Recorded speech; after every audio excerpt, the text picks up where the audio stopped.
Viewers, मैं कशिश और स्वागत है आपका नेक्स्ट नाइन न्यूज़ में। भोजपुरी फिल्मों के सुपरस्टार और सांसद मनोज तिवारी 51 साल के हो गए हैं। उनका जन्म 1 फरवरी 1971 को वाराणसी में हुआ था।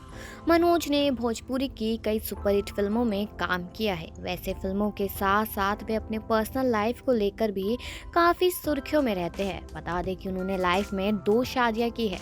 दूसरी शादी तो उन्होंने पहली पत्नी की बेटी के कहने पर की थी। कहा जाता है कि उनका पहली पत्नी से तलाक टीवी एक्ट्रेस श्वेता तिवारी की वजह से हुआ था। मनोज अब फिल्मों में कम ही नजर आते हैं। वैसे वे पेशे से एक बेहतरीन सिंगर भी है।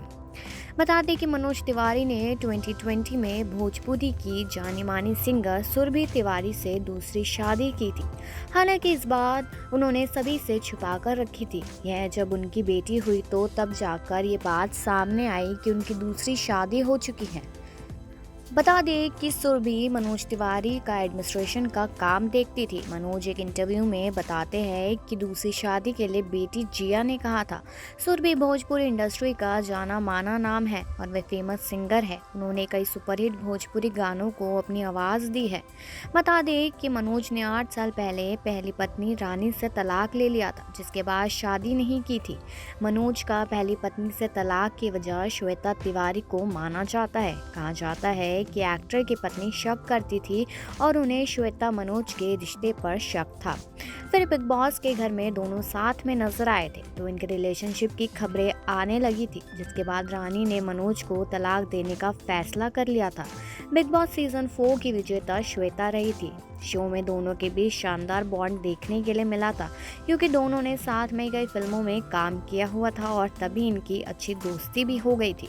इसी शो में मनोज तिवारी ने रानी के शक को और मजबूती तब दे दी जब श्वेता तिवारी के कहने पर उन्होंने अपनी मूंछ मंडवा ली थी। हालांकि शो से एक्टर जल्द से बाहर आ गए थे। इस शो के 2 साल बाद मनोज तिवारी की पत्नी रानी ने उन्हें तलाक दे दिया और बेटी को लेकर अलग हो गई थी। पत्नी के तलाक के बाद मनोज और श्वेता अच्छे दोस्त ही बने रहे।